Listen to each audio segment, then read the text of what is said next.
ini akan menjelaskan anatomi gigi, fokus pada gigi sulung, tepatnya molar. Sebelum itu, perkenalkan.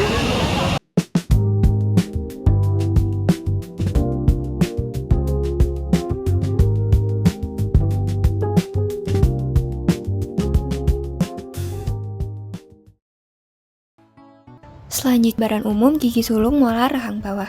Komposisi giginya terdiri dari molar pertama dan molar kedua di sisi kiri dan kanan.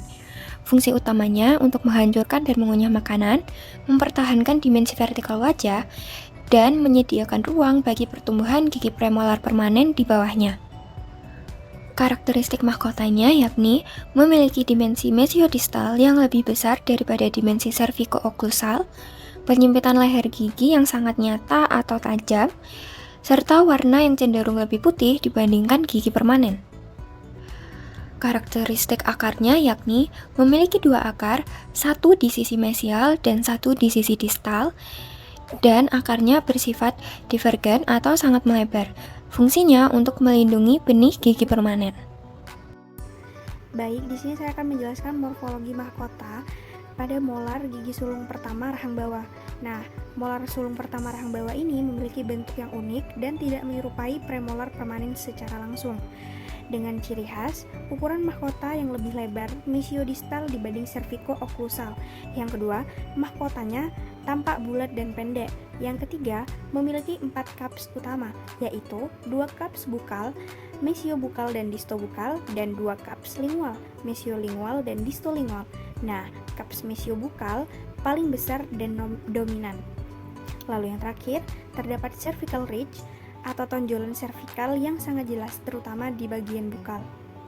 Lalu selanjutnya pada pandangan bukal yang bisa kita lihat dari depan atau dari samping pipi, dengan ciri-ciri bentuk groove-nya yang terlihat trapesium, dan yang kedua permukaannya cembung.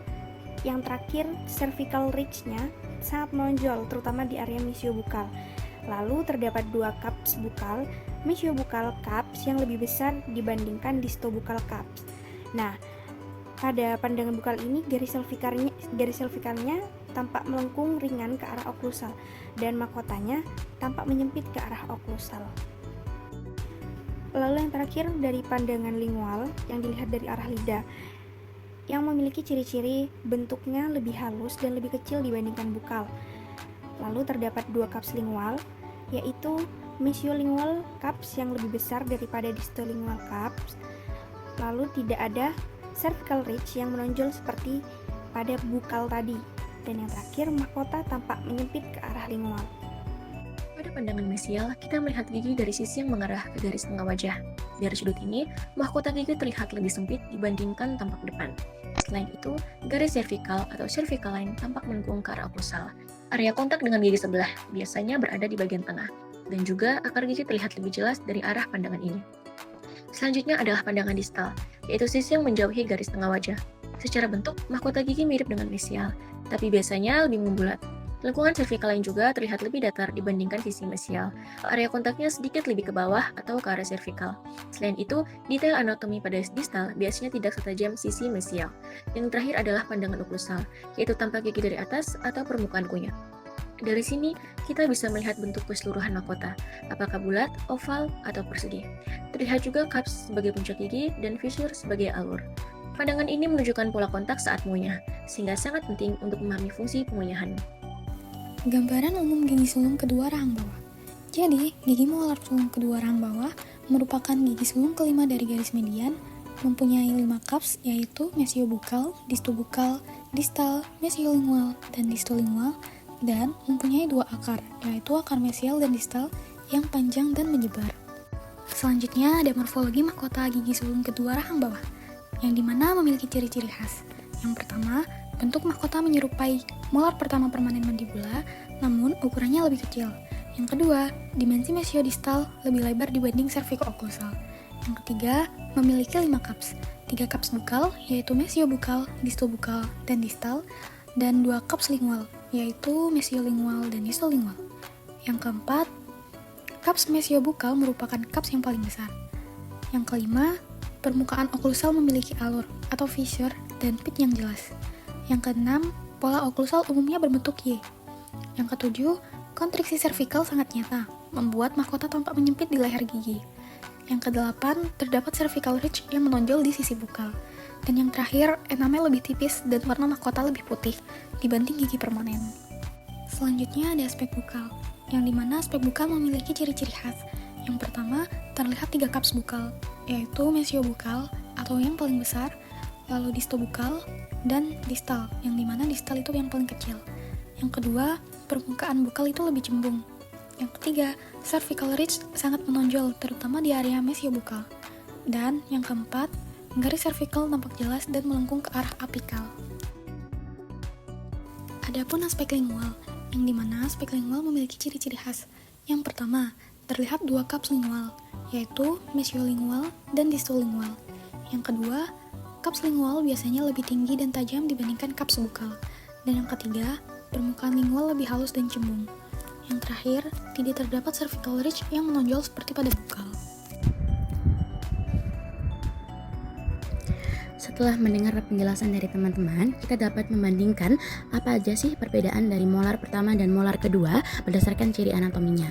Yang pertama dari bentuk mahkotanya, molar pertama lebih unik dan tidak menyerupai gigi permanen manapun. Sedangkan untuk molar kedua menyerupai molar pertama permanen rahang bawah namun lebih kecil. Untuk cervical ridge-nya, yang pertama sangat menonjol pada bagian mesiobukal, sedangkan untuk molar kedua menonjol tetapi lebih merata dan tidak se ekstrim molar pertama. Untuk dari ciri ukurannya, molar pertama jauh lebih kecil secara keseluruhan, namun untuk molar kedua lebih besar daripada molar pertama sulung. Untuk jumlah kapsnya, molar pertama umumnya memiliki 4 kaps, yaitu mesiobukal, distobukal, mesiolingual, dan distolingual. Untuk yang molar kedua memiliki 5 kaps, yaitu 3 bukal dan 2 lingual yang mirip molar pertama permanen. Selanjutnya untuk permukaan oklusalnya, molar pertama sempit secara bukolingual, fosa distal lebih besar dan fosa mesialnya. Untuk molar kedua memiliki pola Y yang jelas dengan 3 fosa. Lalu untuk akar, molar pertama memiliki 2 akar, yaitu mesial distal yang sangat ramping dan melebar atau divergen. Untuk molar kedua, 2 akar yang lebih panjang dan sangat divergen untuk penampung khas benih gigi premolar. Yang terakhir letak di lengkung. Molar pertama terletak di sebelah distal gigi caninus sulung, sedangkan molar kedua terletak di sebelah distal gigi molar pertama sulung. Nah, kesimpulan dari pembahasan kita yaitu yang pertama memiliki formologi spesifik, yaitu gigi molar sulung rahang bawah memiliki ciri anatomi yang khas, terutama molar 1 yang bentuknya unik dan molar 2 yang menyerupai miniatur molar permanen.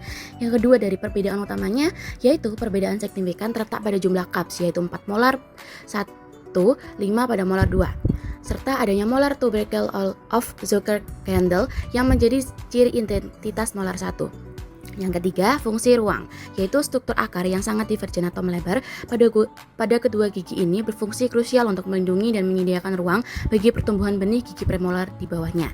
Dan yang terakhir, revalensi klinis, yaitu pemahaman mendalam mengenai pandangan bukal hingga oklusal sangat penting dalam menunjang keberhasilan perawatan dental dan restorasi pada anak.